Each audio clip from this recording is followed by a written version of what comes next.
tudomány határok nélkül első előadásán. Let me welcome all of our guests, those who do not speak the wonderful language of Hungarian, but we learn, I'm sure, in time. At the first installment of the Hungarian Science Without Borders lecture series, and we are very fortunate to have an excellent speaker for tonight, who is no less than the president of the Hungarian Academy of Sciences, Professor Pálinkás József Pálinkás. And he told me a nice anecdote which may sound better in English as well, that you can always introduce people, but there's only one requirement, that you are not supposed to add to the CV. You can always deduct or subtract from it.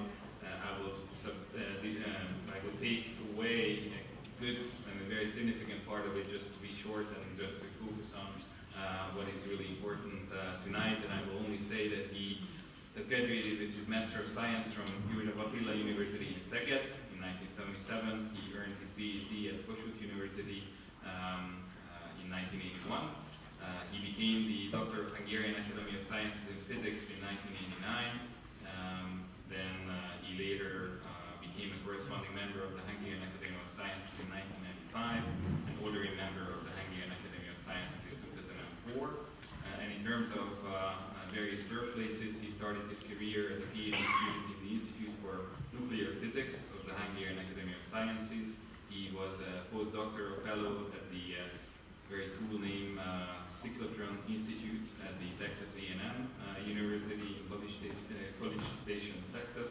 He was a visiting scientist later in Stockholm in 1988-89 and became a senior scientist at the Institute for Nuclear Physics of the Hungarian Academy of Sciences.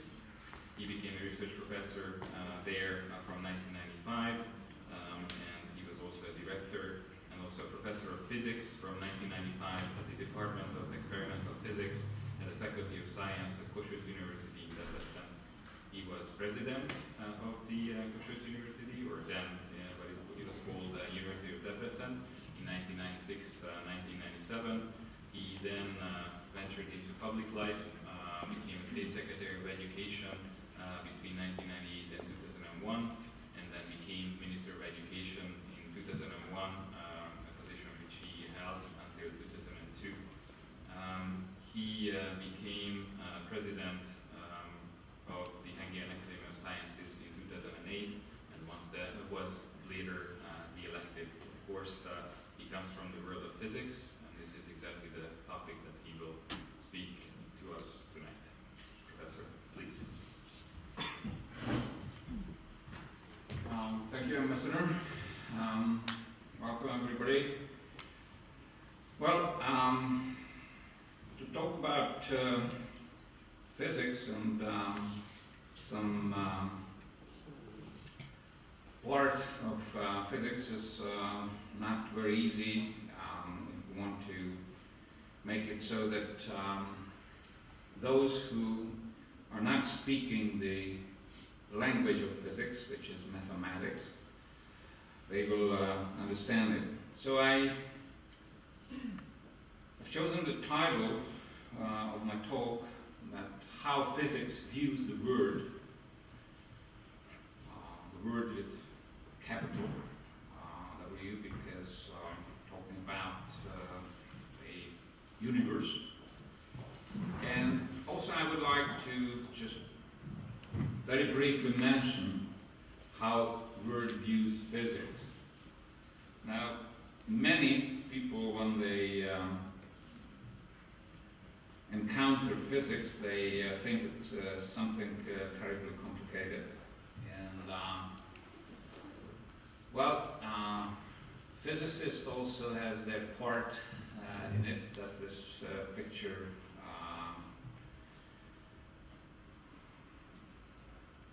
established. Because if we are talking about physics, we sometimes show pictures like here, where I try to show you the smallest object we know in the world, and not the largest, but a large object of the world, namely a neutron, a neutron or a proton, which is shown that part of the picture, and the galaxy, which is showed this part. I will talk about both the smallest and the largest, and try to convince you that the beauty of physics, that this smallest and the largest, they are coupled together by the laws of nature, which are very simple in physics, if we don't use the language of the natural language of physics, which is mathematics. So many of you, if you look at the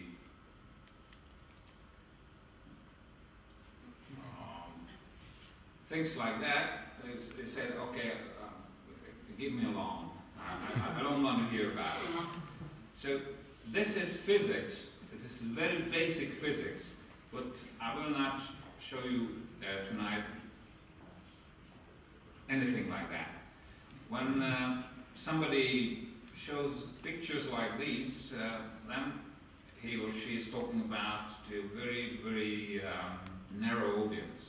So I will not use that language tonight. I will try to use the common language, the everyday language in English. In Hungarian it would be easier. Now, what does physics teaches us? That's the basic question. And I think that if I give you 1, 2, 3, 4, 5, 6, 7 points. It teaches us how to observe, explain, and describe events. Both observing, explaining, and describing is important.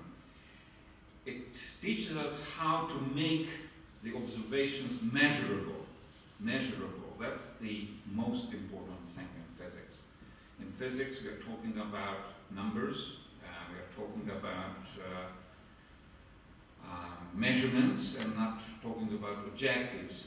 Small or large doesn't mean anything in physics. We have to specify what small and large means. It teaches us how to differentiate between the important and the unimportant. And this would need a little longer to explain that, but when we are talking about how a piece of rock will flow through the air, then it's not important, the resistance of the air. But if we just let a piece of paper fall, then the resistance of the air is important. Physics also teaches us the very important question, and I probably would have put it in red letters or something, that from what and how the world is made of. What are the constituents and what are the forces which keeps these constituents together and builds up everything from the nucleus to the molecules and the cells and the living bodies and galaxies. Of course, physics teaches us how to construct models which describe things, and models which can predict things. In physics, it happened in the history of physics that theoretical physicists predicted things, and later it turned out that it is true.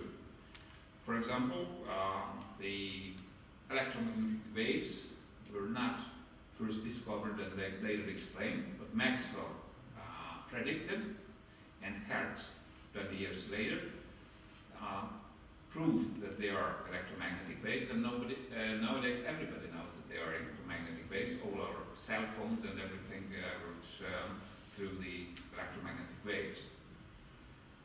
Well, physics even teaches us, there are other things which were predicted and later discovered. For example, the antimatter, the positron, and not lately, the Higgs boson was also predicted first and observed later.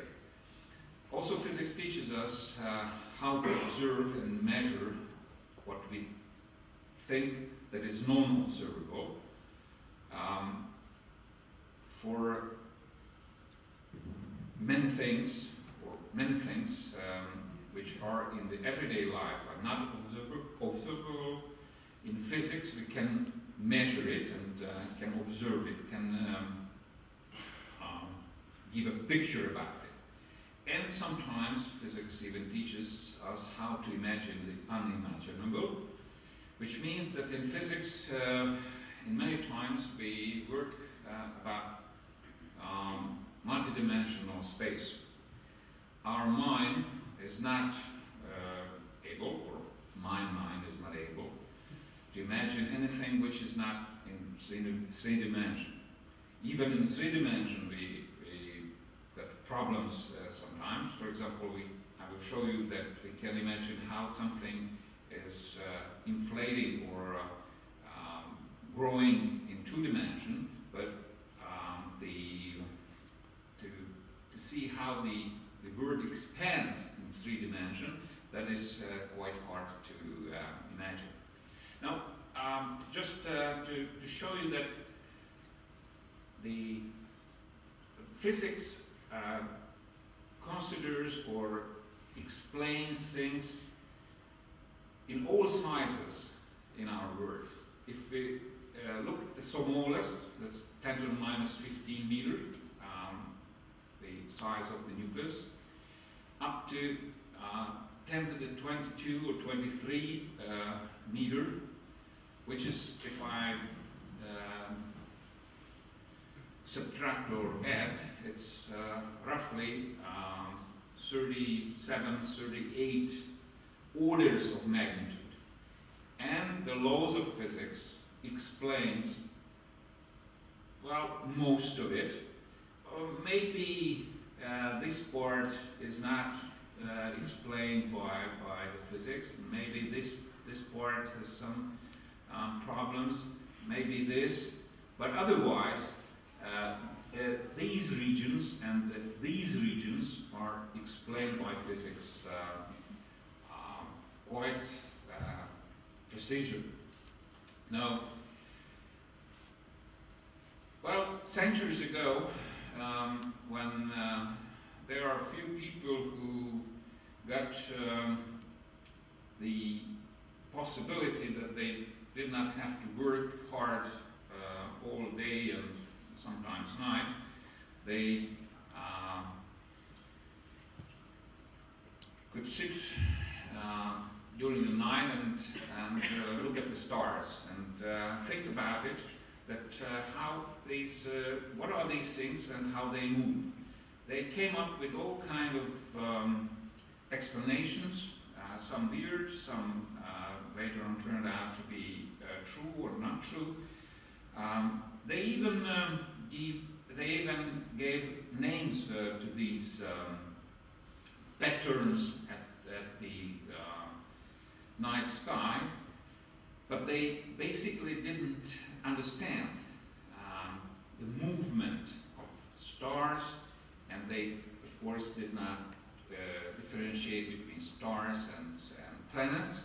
But then came Nicolaus Copernicus, and in the 16th century, with a very simple picture, could explain how the now we call planets are moving around. And the model is extremely simple. There is something in the center, that's the sun, and the planets are moving around the sun, just like something moving in around the sphere. The only thing he had to make to realize that the center of the universe is not our Earth, but the center of our planet is the sun. So physics does such simple simple explanations. Now, of course, physicists later made some more quantitative statements, like Kepler, and I gave the model. Isaac Newton explained two things. Explained why motion is such as we observe it, and these are the only formulas I will show you. Not the only, but this is basically probably one of the 5 formulas I show you. The model means that he explained that the thing, a body, moves because of an action, because of a force, and made it in a mathematical form. And he made the very important thing, or he invented the very important thing, that objects which has mass, they attract each other, and the attraction is proportional with their mass. And these very simple things explain all the motions of the stars and the planets. Now, the universe we observe by telescopes, and the better telescopes we have observe farther and farther in the universe. In the early times, we could observe the stars and the planets, and could get to a few light seconds, which means that the distance that the light travels. Then some light years and some thousands of light years.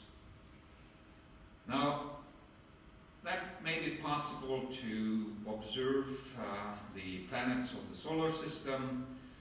Later on, we could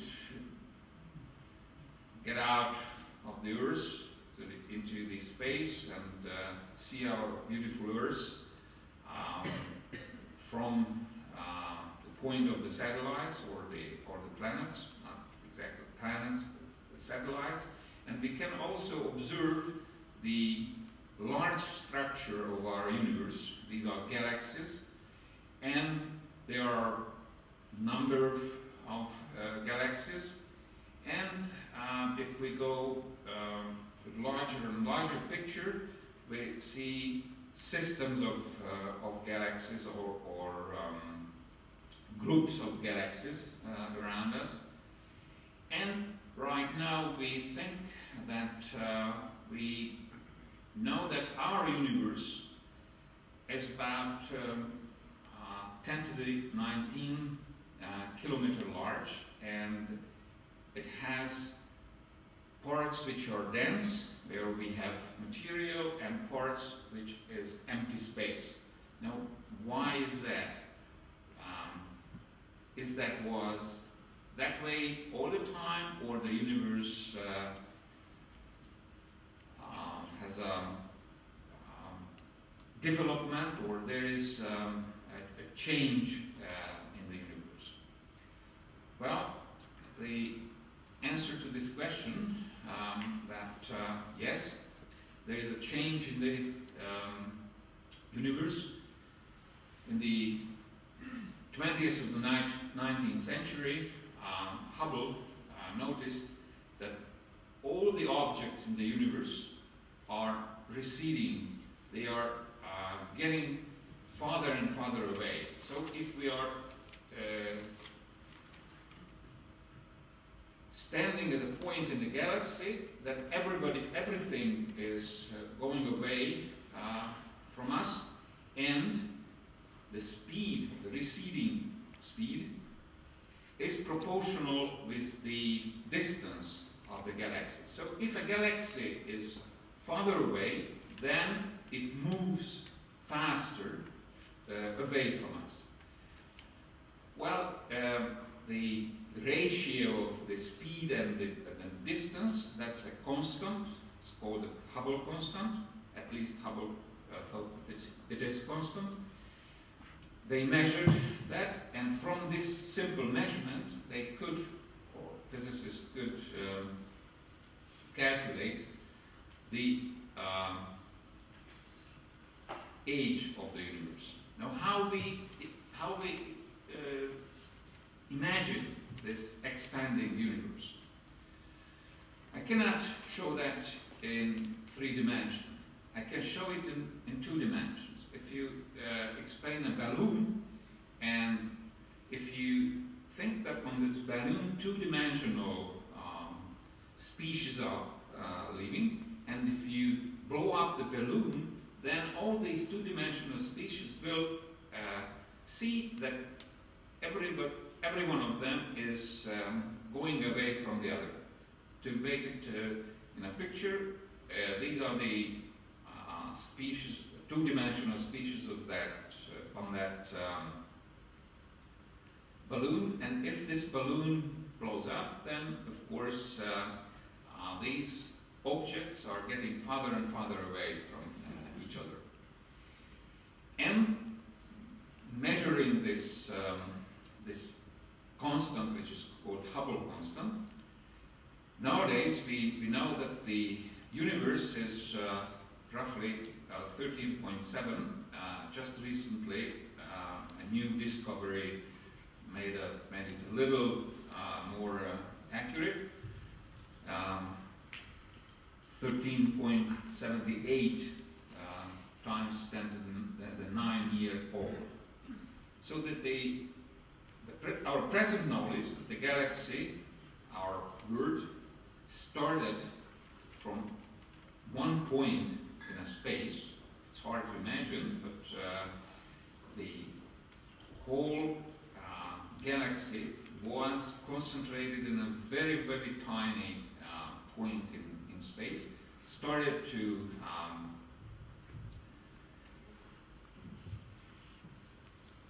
and started to grow, or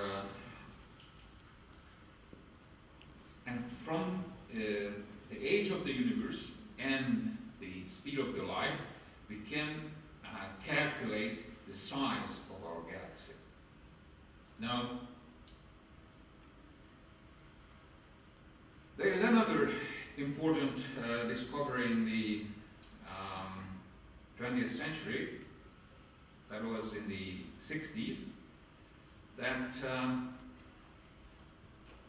physicists, Arno Penzias and Robert Wilson, looking for something entirely different thing. They were trying to improve antennas, radio antennas, and they discovered that there is a noise in that radio antennas, and they tried to get rid of that noise, and they rotated their equipment, but there was the noise in every direction.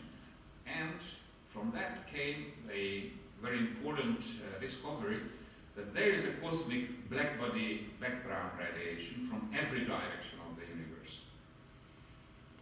And I ask you to believe me that if you have a black-body radiation and you measure the distribution of that black-body radiation, you can determine the temperature of something. So if you look at your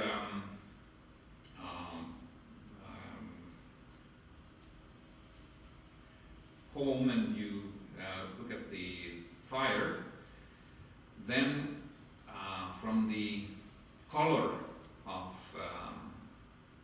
for example, the piece of coal which is burning, from the color you can tell the temperature.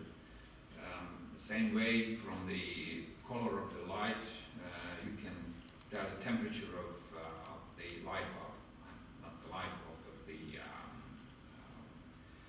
wire in the light bulb.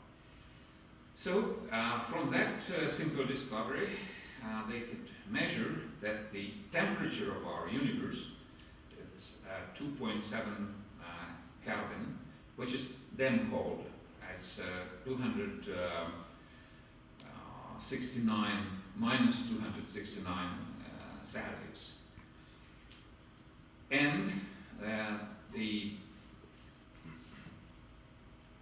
this temperature is now measured with extreme precision, while they measure the distribution of this radiation with a very complicated equipment, and from that it comes out that the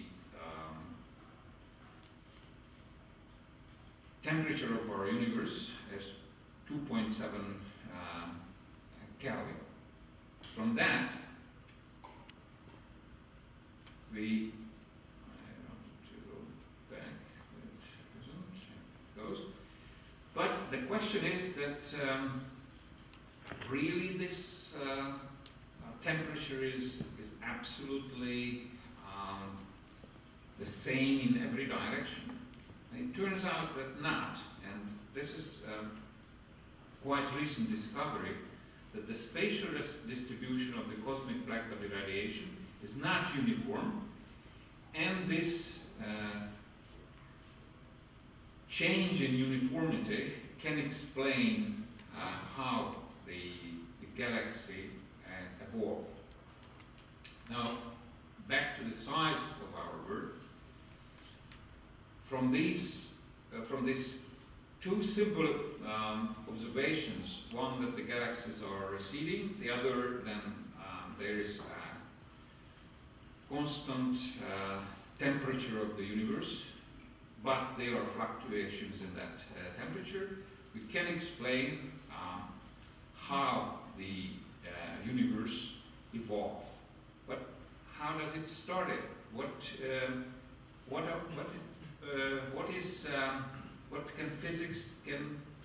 physics can tell you about this region, the very small part of the world?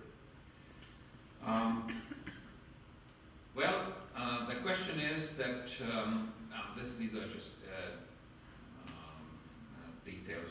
It shows that a recent measurement much more precisely measured these fluctuations. But the basic question in physics that what are the basic constituents of our world? What are the final building blocks from which the world is made, and what is the cement? What are the forces which keeps these hopefully basic constituents together? And this question was asked already by the Greeks. They said that the earth, the water, and the air, and the fire are the four main elements, and the dry, the hot, the cold, and the wet keeps it together and makes the changes from one to the other. I just show you that picture because I'm jumping to the conclusion that this is a very simple model, and intellectually it's kind of attractive because this is simple. There are four basic things which makes the world. Of course, it has the problem that it's not true.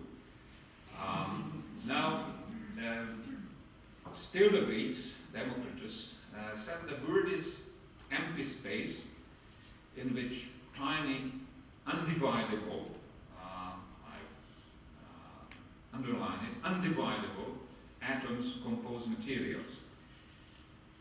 Democritus made that assumption without any experimental evidence. At that time there was nothing to tell Democritus, or nothing experimental evidence which would force to that conclusion. And for many centuries people lived without knowing how the world is built up. Now, in the 19th century, people already know that yes, it's true, there are atoms which build up our world, and they even could estimate the size of the atom. It's about 10 to the minus 10 meter. Then, at the early 20th century, J.J. Thomson discovered that these atoms are not undividable.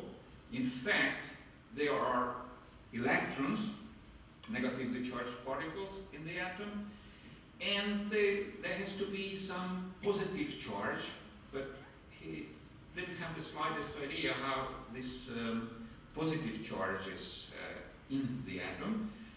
He made a model, it's called the pudding model, that are the atom and the electrons are small pieces of fruit in that pudding. Now, many elements were discovered, not that much as it's seen here, but many, around 100.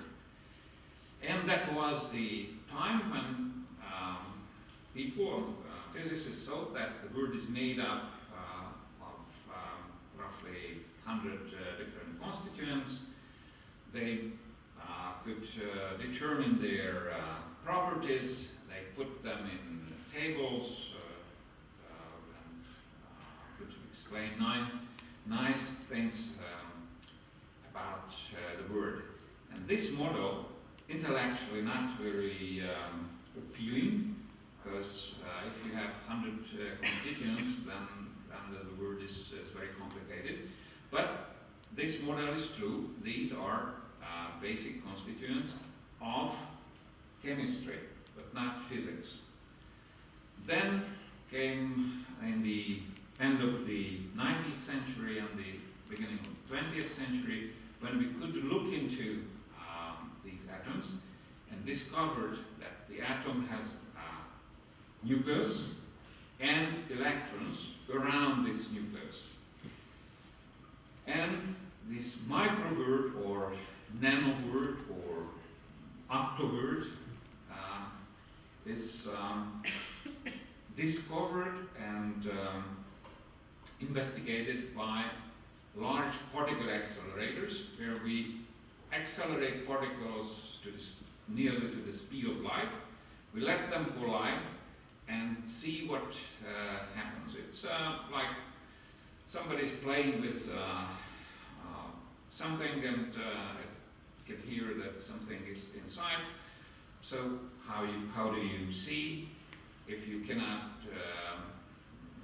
take it apart simply, then you break it. So people started to break atoms and started to break nucleus and find out how the world is made and what are the basic constituents and what is the basic forces which keep things together. One of the most important experiments in the history of physics was made by Ernest Rutherford at the beginning of the 20th century, when he discovered that the atom is built up by a nucleus, which is 4 orders of magnitude smaller than the atom, and there are electrons somehow arranged around this nucleus.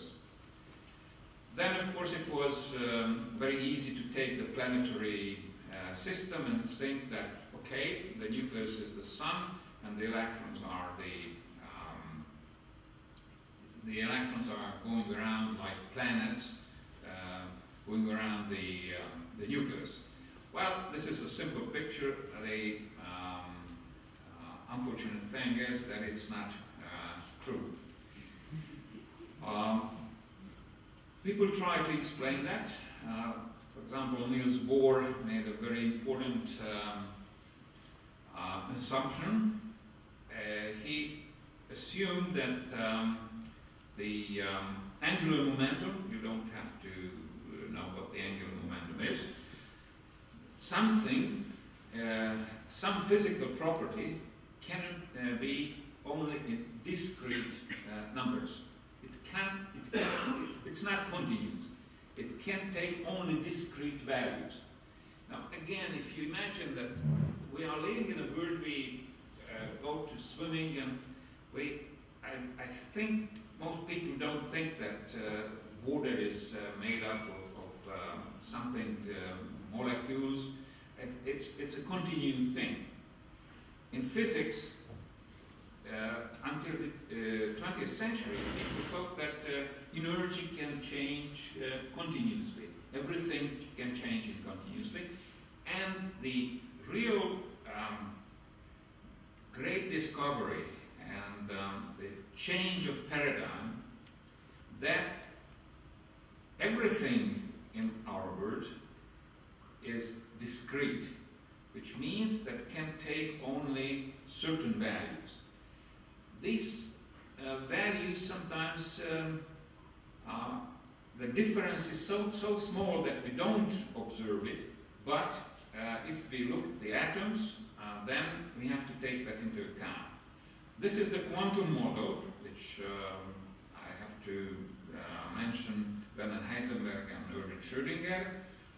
They explained it in the language of mathematics, and I cannot explain that without mathematics, but this is the only thing I've put here, which is the famous Heisenberg uncertainty principle, which means that, for example, you cannot measure a particle's momentum, speed, I want to make it simple, and the position at the same time with infinite precision. If you measure the particle very precisely, then you won't know its speed or momentum.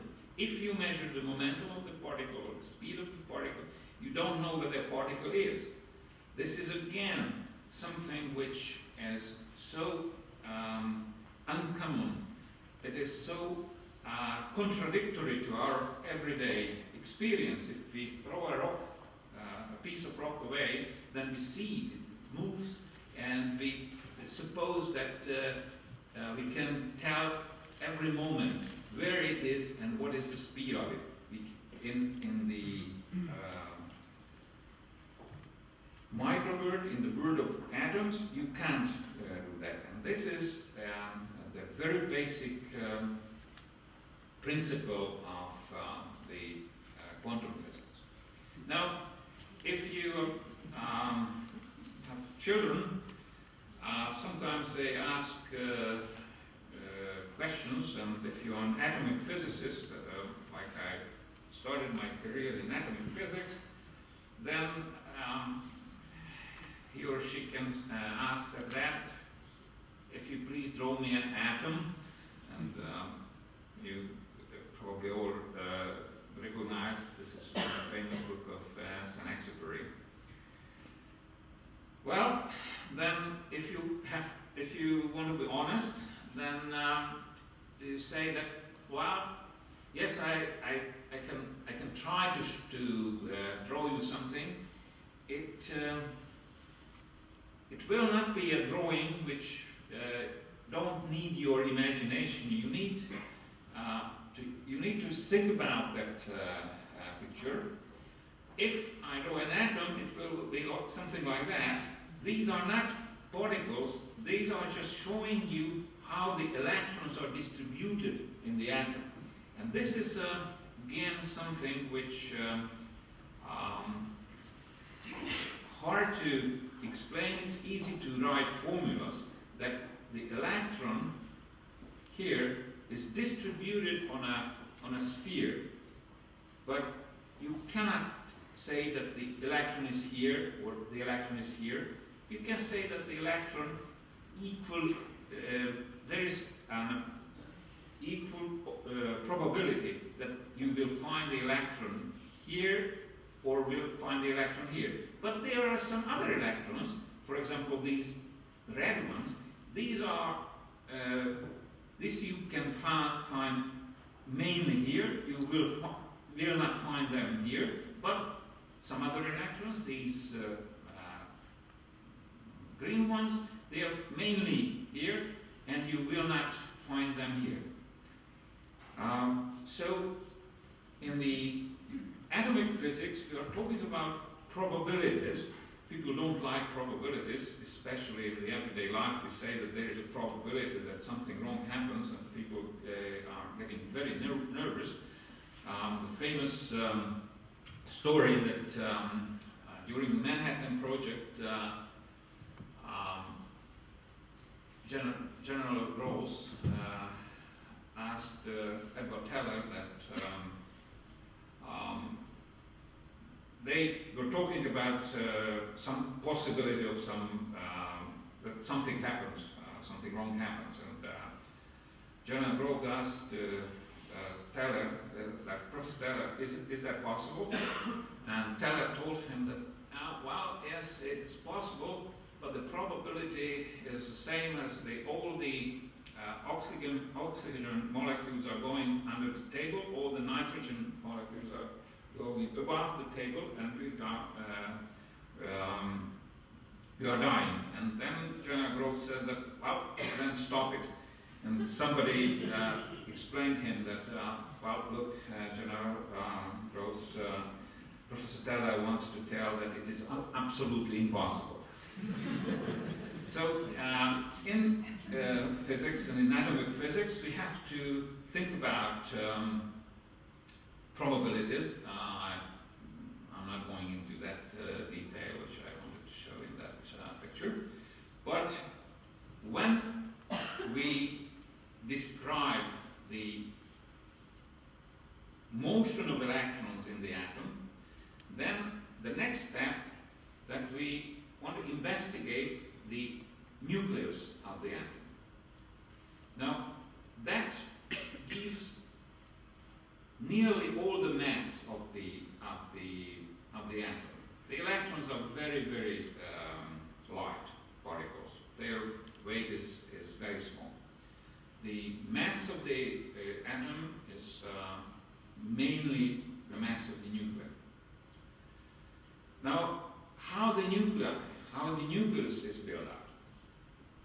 Again, physicists started to collide particles with high speed. They could break the nucleus and discovered that it is made up of two particles, protons and neutrons. And they also came up with the idea that there is, beside gravity and electromagnetism, there is another force which is called the strong force, which keeps these protons and neutrons together in the nucleus. Well, then in the middle of the 20th century, we are back as the Greeks were. We thought at that time, well, I did not think at that time, 1960, I did not think at all about structure of atoms, but physicists at that time thought that we know how the world is made up. It's made up from protons, neutrons, the electron. There was a particle which is called the neutrino, that made a little trouble for many reasons. First of all, it did not interact with the matter, or very weakly interacted with the matter. But basically, the physicists at that time said that the world is made of protons and neutrons. They, with the strong interaction or the strong force, make the nuclei, and with the electromagnetic force, the nuclei bounce the electron. That builds up the atom, and after that it's very easy. It's chemistry and biology and how other things are building up. Well, the trouble is that physicists went again and asked that, is that electron or is that proton is really the the atom, what the Greeks were looking for, the final constituents. Well, it turned out that if we make really big accelerators, and this is the Large Electron-Positron Collider in CERN, this is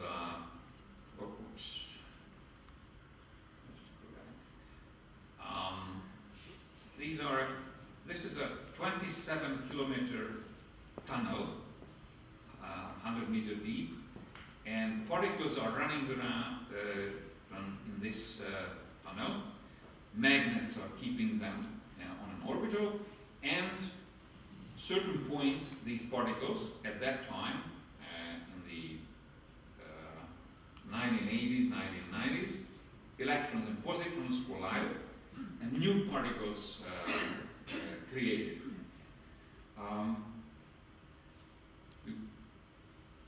We accelerated these particles to the very close to the speed of light. This is the velocity of the particle in the units of the speed of light. So it's many, many nines, and, very close to the speed of light. Actually, at that point, the electron, the mass of the electron is 20,000 times its rest mass, which means that if you are running fast, then you're getting heavier and heavier. We don't. We expect the opposite. I mean, we expect that we're losing weight when we are running fast, but it's not. And that's entirely true. If you run really fast, then you gain weight. So, but you don't have to worry. You will not be able to run that fast. But we made these electrons and positrons run so fast that they really gain weight. Really, I mean 20,000 times their original weight. And when they collide, then new particles appear, and measuring these particles, we can look into the nuclei. And it turned out that if we look into the nuclei, well, how we do that, this is basically a simple thing, very complicated electronics, but that the idea is very, very simple. We make a magnetic field inside a barrel and put a little detectors, little things which can detect particles, and we electronically make a picture of all the particles are coming out from a collision, and in that way we can look into the structure of these particles. There are many of these collisions, millions of particles like flies flying head-on, and some collide. Of course, some avoid the collision, or if we have 1 million particles in one bunch and 1 million particles in the other bunch, in one collision, when this bunch of particles collide, that may be one or two real head-on collisions, but these are what we are looking for. And when these collisions happen, then particles break up, or particles or energy concentrated in a very tiny space, so that new particles will be created. And these are just pictures how we see it when we reconstruct the collision. This is collision of an electron and a positron, and four new particles are coming out of this collision. And in this, it was discovered that these particles are not protons, these particles are not neutrons, these particles something very new. And it turned out that these particles are the constituents of proton, the proton and the neutron. I'll just show you the size of the equipment. This is a normal person here. In this huge detector, we make a picture of the collision. Well, this is really something big. This is the largest single effort of humankind in one experiment.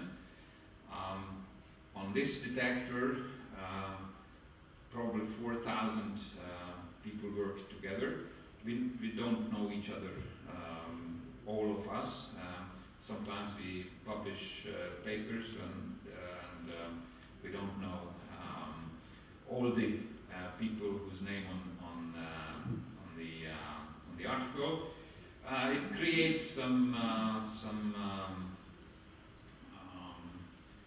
uncertainty in the community that this is a different thing. This is really a big effort, a big joint effort of many thousands of people to discover what is inside.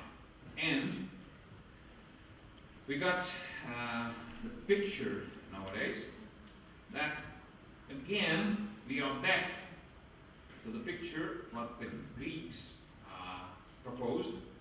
We have the proton, the neutron, the electron, and the neutrino. The problem is that the proton is built up of quarks, new particles, and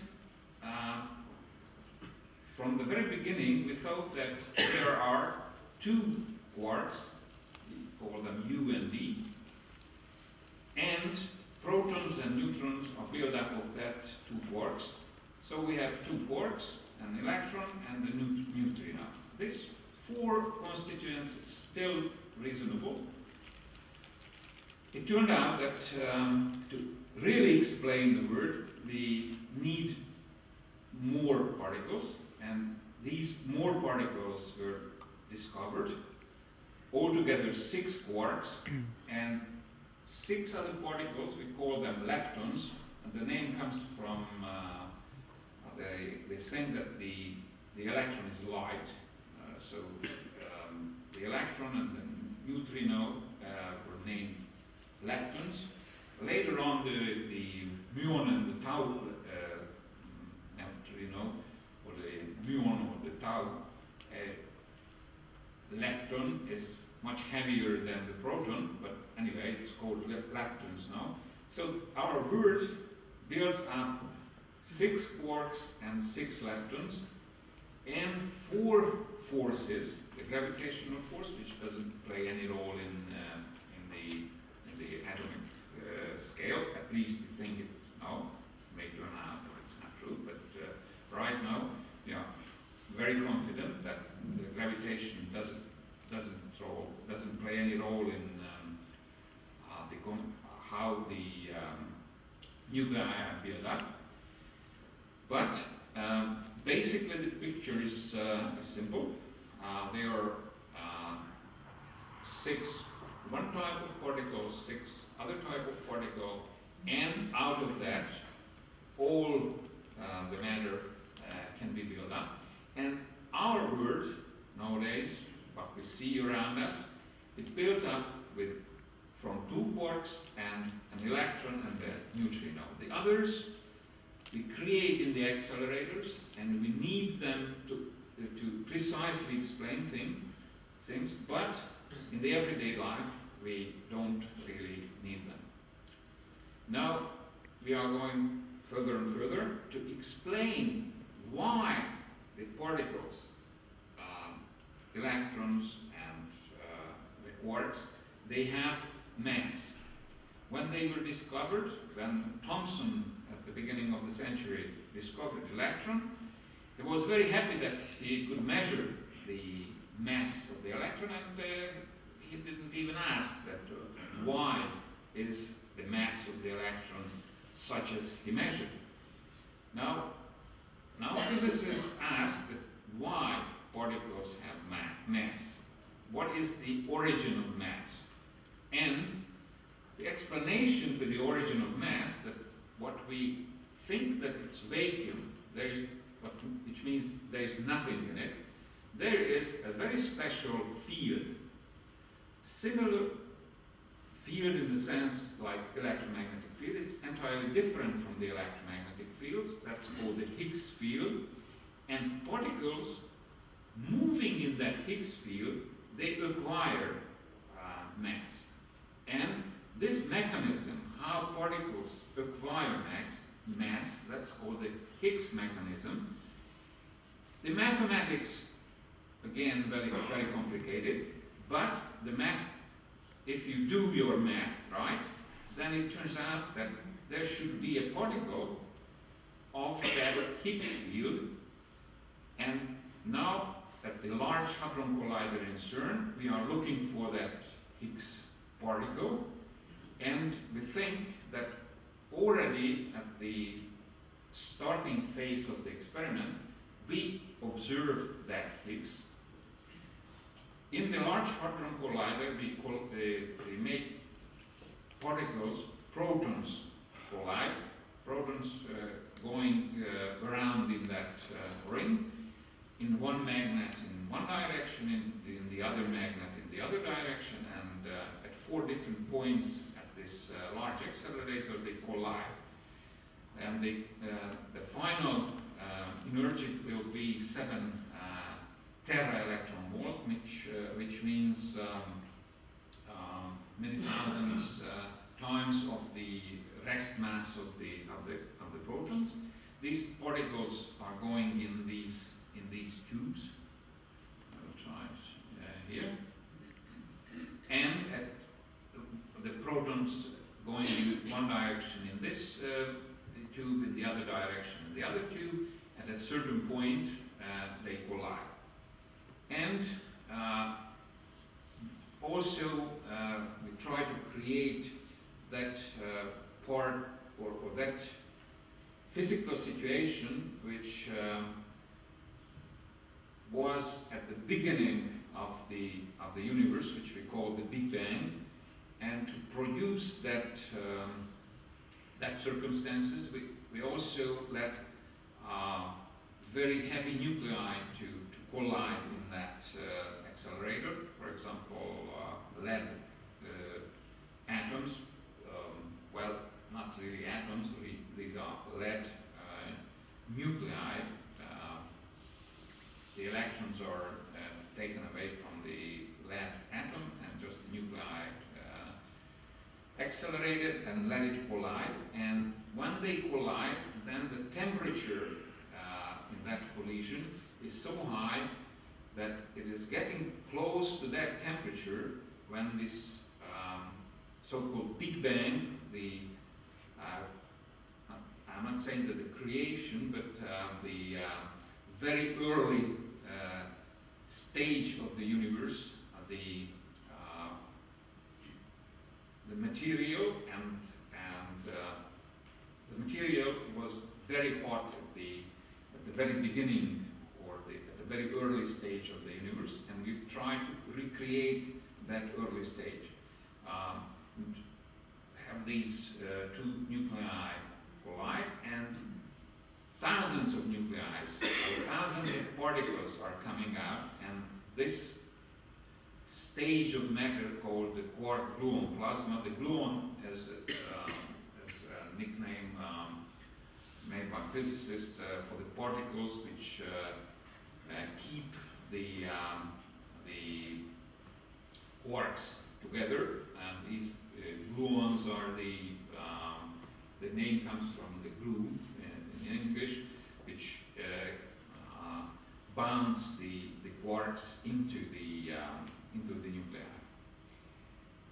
And we can Kelvin temperature, and we think that this is very close to the temperature at a very early stage of the universe. These are just pictures showing you that how complicated it is to observe these collisions. And then in this collision, when quarks collide, they create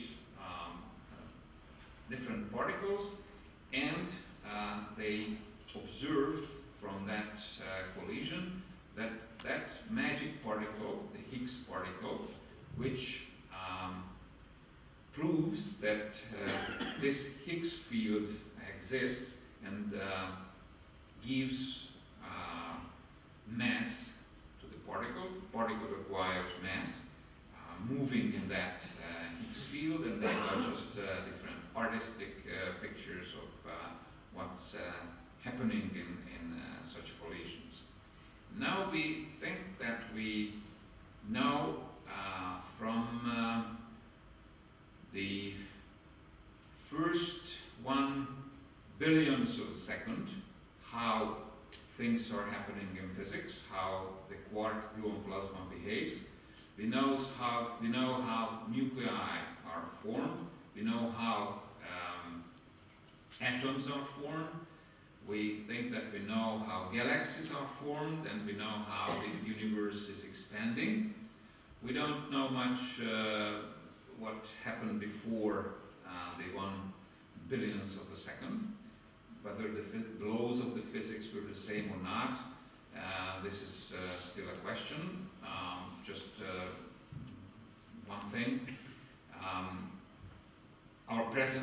According to our present knowledge, should be the same amount of matter and antimatter, but we don't see antimatter in the universe. It's still a thing to explain.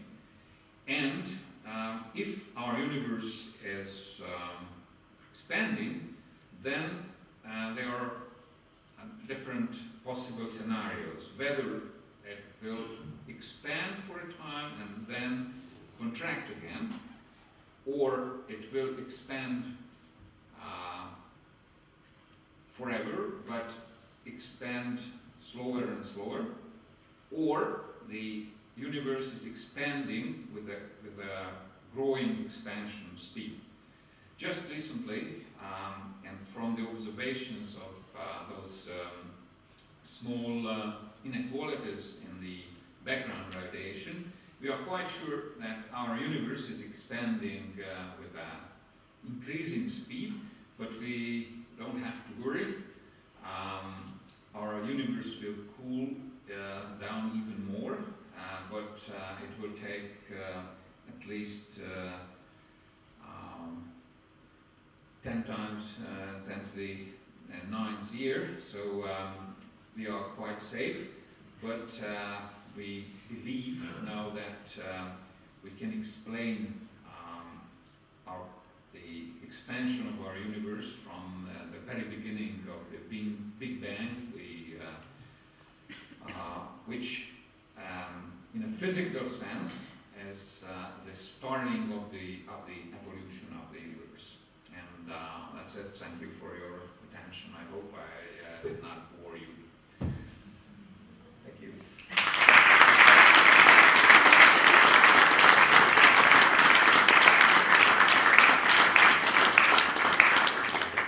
Thank you very much, Professor Pálinkás.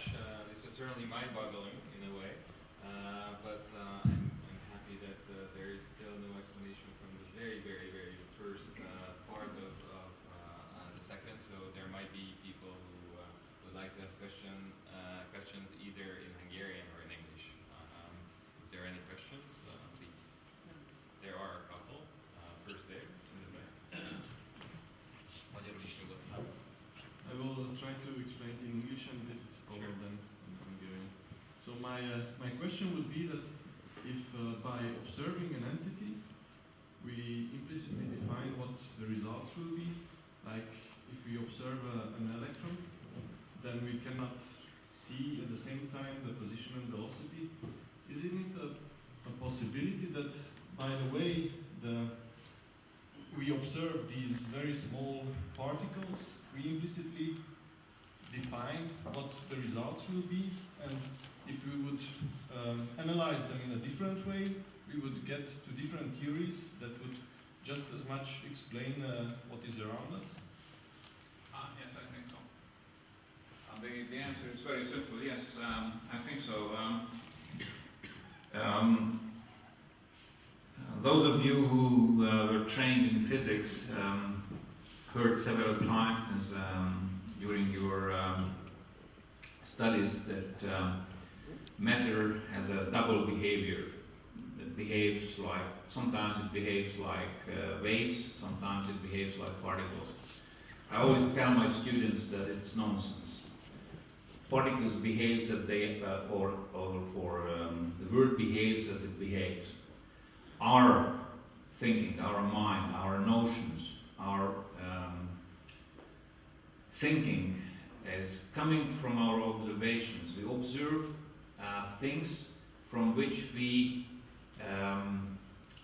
make the notion of a particle, or we make the abstraction that if we see a piece of rock, then we make the abstraction of a point, a particle.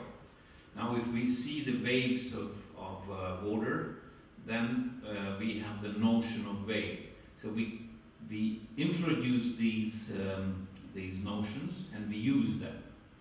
And because of these already existing notions, we make our theories the way we make them. So our theories are the creation of our mind and our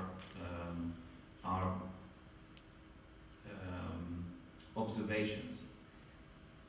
If we could create different notions, then we would have an entirely different theory. That's my belief.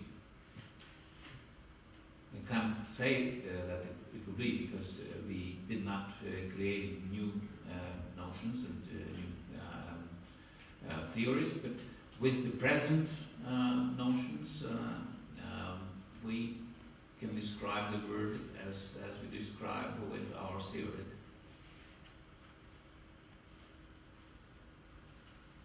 What is this Higgs boson that was so widely publicized? Is it really being discovered? Yes, it has been discovered, but the discovery of this particle is not like you discover a new island. You go there by a ship and you see that here is an island. If you want to use notions from, for example, from law, you would say that there are circumstantial evidence. We cannot see the Higgs particle. We see a collision, we see particles coming out from that collision, and we can explain everything if we assume that there is a Higgs boson. But the Higgs boson cannot be seen like we see something even with a microscope.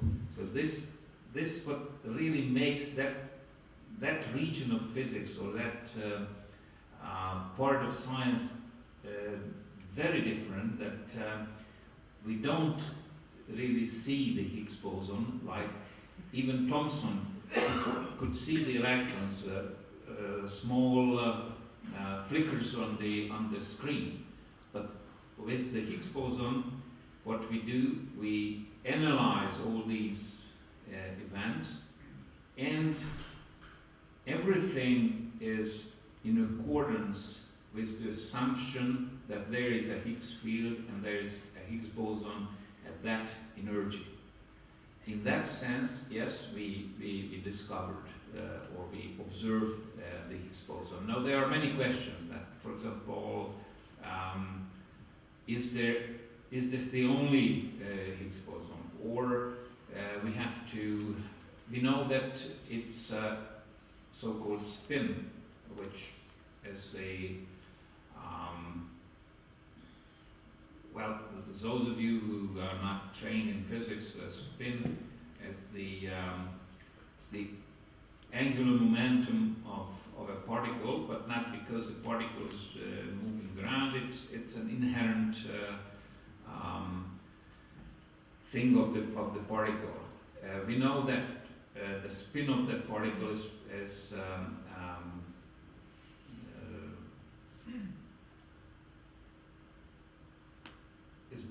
we don't know it's 1 or 2 or 3, but we know that it's not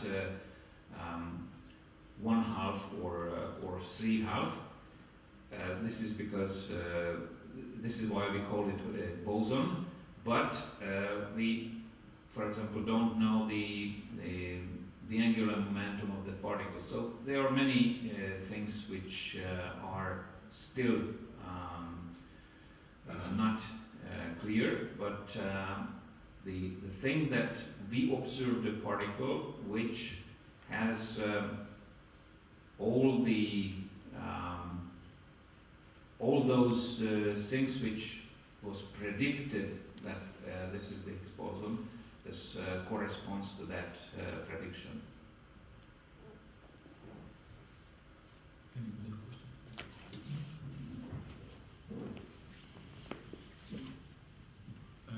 Good evening. My name is Adam Balog. I'm just a simple economist. I would like to ask. I've made some notes. So by stating that the Higgs field and the Higgs boson is giving mass to the particles, would the statement be true that actually this is the graviton?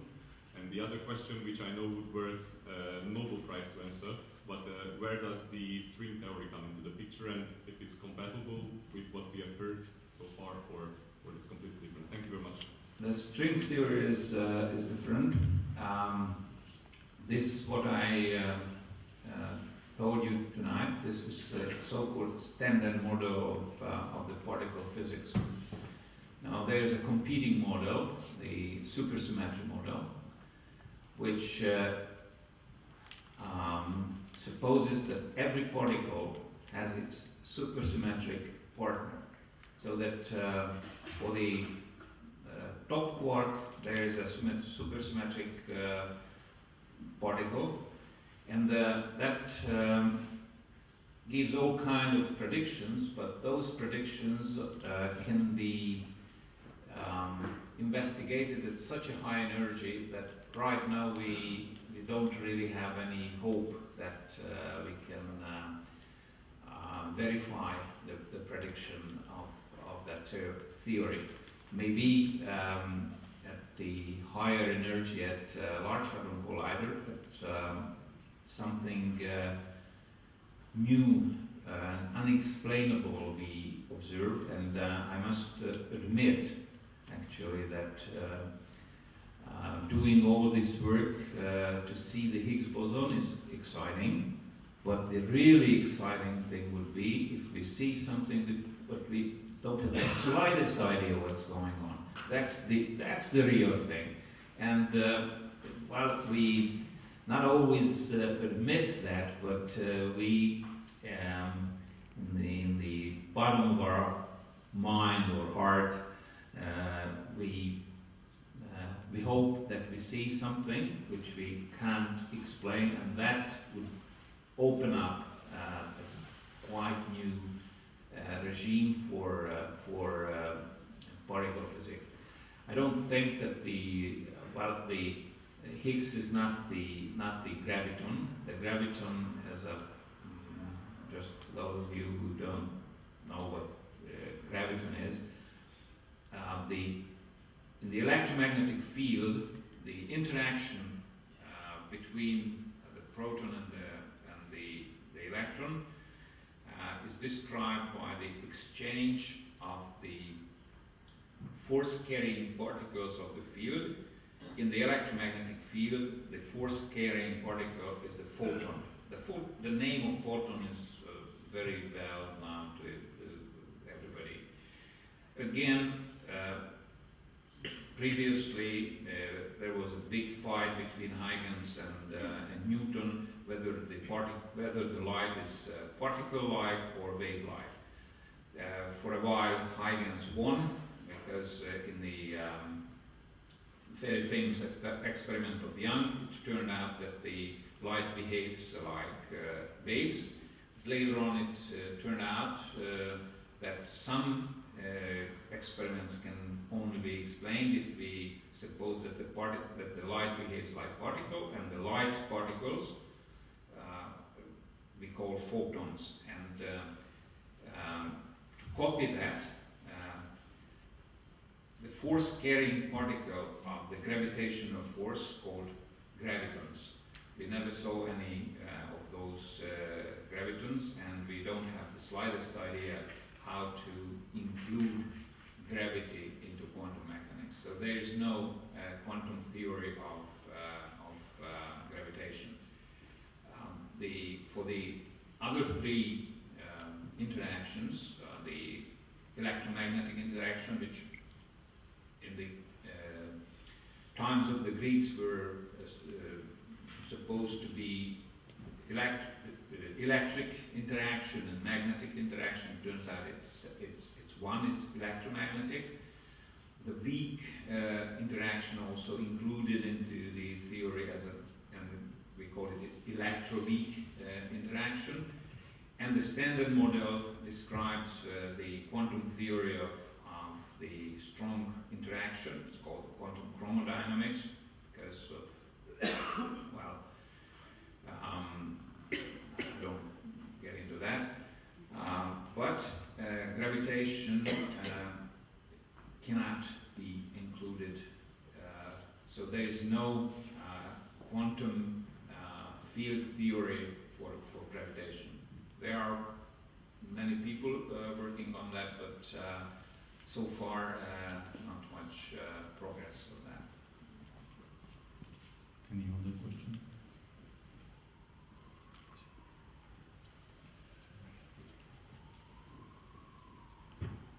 Are there massive changes in the total amount of matter running up to the universe?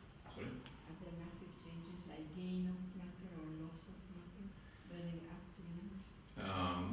If we take into account the energy and mass are the same, then the conservation of energy is a very strong law. We don't see any violation of that.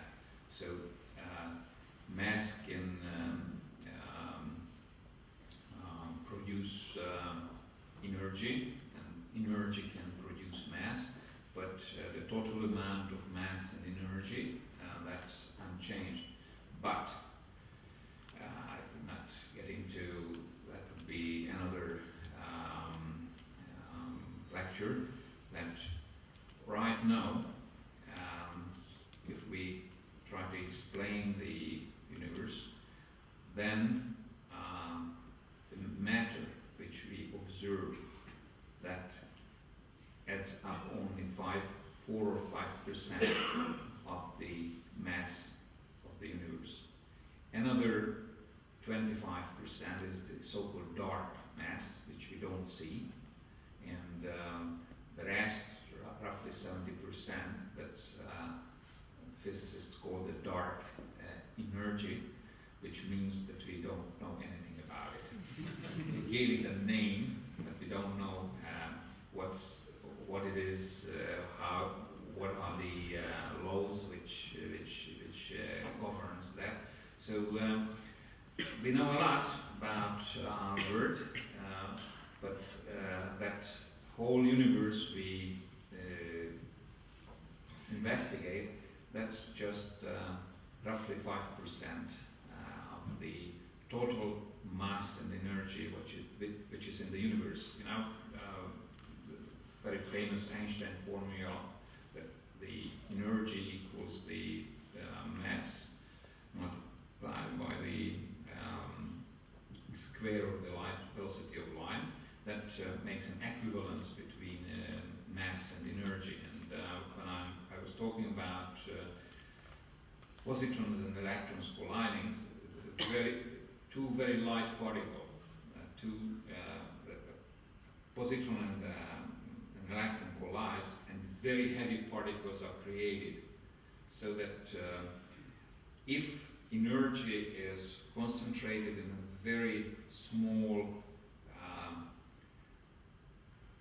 volume, then from that energy, particles can be created. They are, of course, laws which governs this creation of new particles.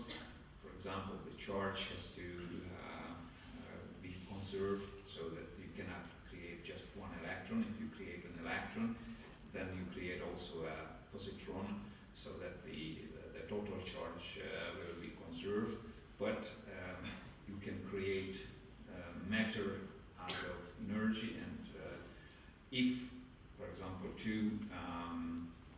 a particle and an antiparticle gets together, then they irradiate as energy. For example, the positron emission tomography works that way, that we put positrons in a human body, and at a certain point it meets an electron, then they annihilate and they radiate two photons in the opposite direction. And we measure these photons, and with measuring these photons, for example, we can make pictures of the human brain. That's called positron emission tomography, which for many of you know about.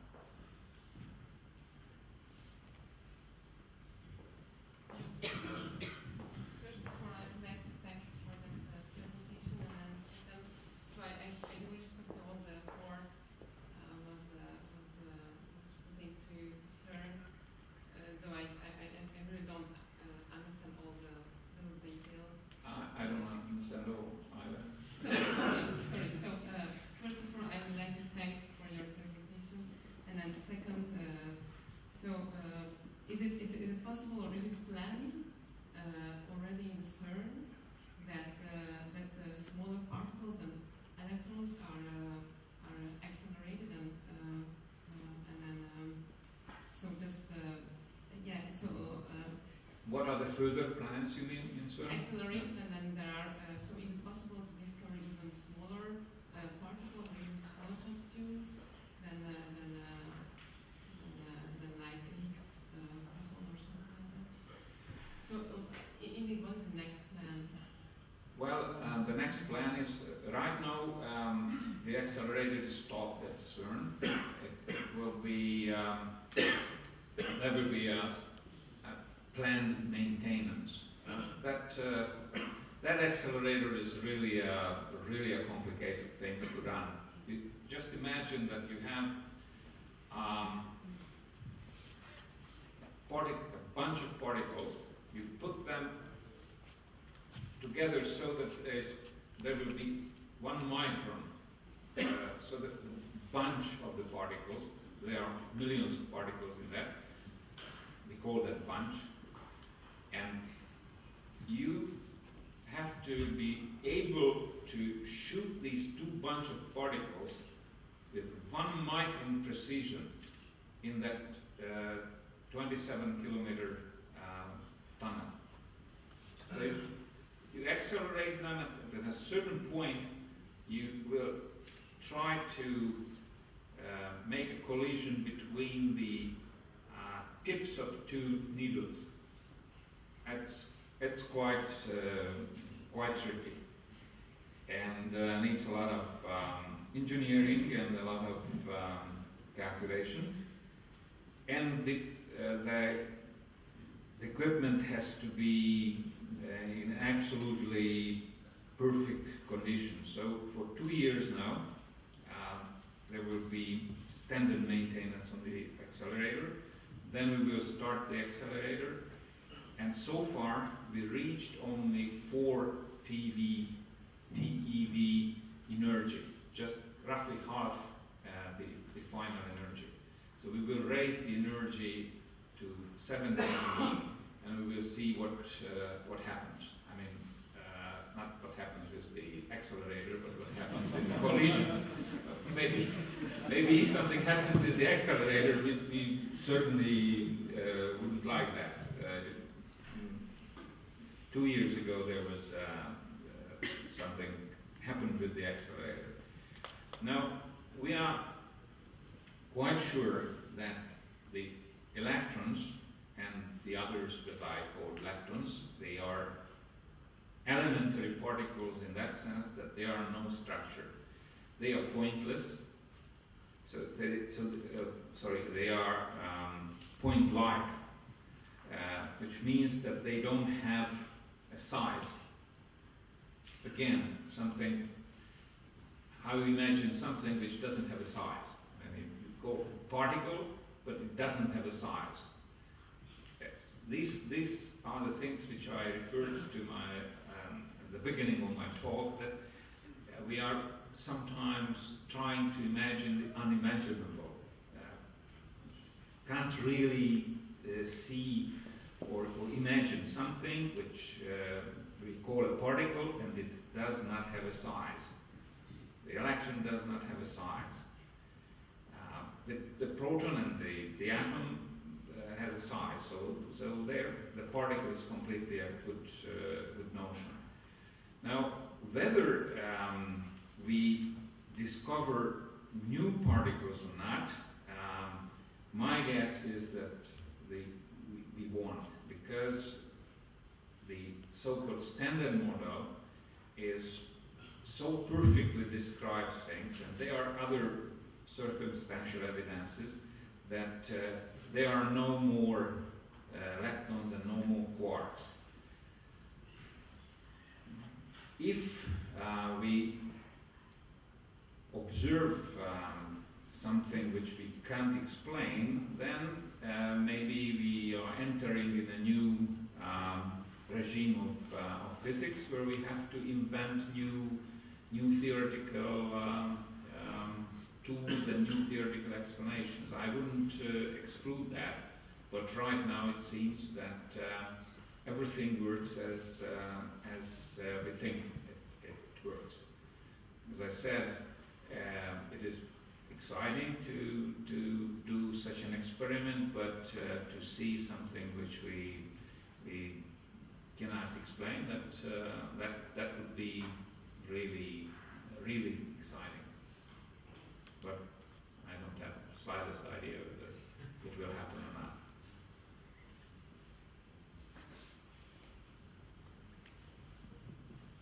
If there are no more questions, I would have one. Okay. Maybe a more down-to-earth or filter about Kievish. Societies are obviously willing to spend through their elected leaders billions and billions of euros on some of these experiments. And you gave us the example of the different commission mammography, which even I do in medical science, that are used. But what other practical applications are there, or is this fulfilling the quest what humankind has about finding the answer to the basic questions of almost religious nature, which are similar to particle physics, whether there was a point zero in time and what happened there and where are we going? Well, the main force is the intellectual driving of the mankind that ask the basic questions. That's the main driving force. Of course, many things were made up, or many things were, I wouldn't call discovered, but invented, let us say. Many things were invented at CERN, which are now in the everyday life. For example, the internet was invented in CERN. Not everybody knows that. This was invented exactly because we had to communicate to each other parallel, and we had to see different parts of the experiment at the same time. positron emission tomography was not invented there, but certainly contributed to positron emission tomography. CERN contributed and still contributes to make accelerators more readily available. And nowadays, for example, in cancer therapy, the proton therapy, when you shoot a proton beam through the body and can kill cells which are growing. So that, for example, to have high energy accelerators at an affordable price, that needs a constant engineering and inventing new and new things, and the technique now, which can be used in hospitals, is still a very expensive technique, but a very powerful technique. What you did, if there's a part, a cancer somewhere in your body, and you can locate it, for example, with positron emission tomography, and then you can very precisely engineer how you will irradiate with protons, so that those living cells which you don't want to kill, they will survive, but you will kill the other ones. You do that basically so that you turn around the proton beam so that it will come in this point and in this point and this point, but it will deliver the energy at the very point where it's needed for the cure. Other engineering things like, for example, the NMR or MRI, magnetic resonance imaging devices, they need very high magnetic field, and now the superconducting magnet technology, the improvement is something like a factor of 4 or 5. So we can make better magnetic resonance imaging devices. So these kind of spin-offs of this really very demanding research, these, I think, pays back what we spend on CERN. And we train people on these very demanding questions. And it's very interesting that many of the students who are graduated doing their PhDs in working in CERN, they work in quite different fields, in biology, some went even to the banking industry, because all these very, very complex systems,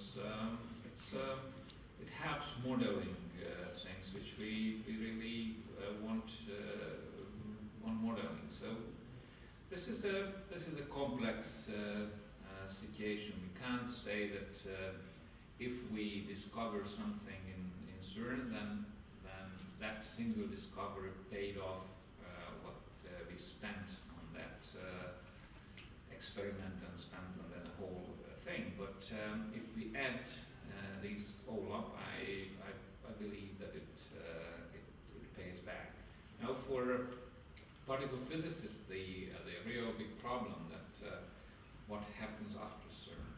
I mean, we see that we can work on the accelerator, on the detectors, and we see until 2030 maybe. But to be honest, and Professor Führing asked me to be honest, I don't know what's beyond 2030 in particle physics.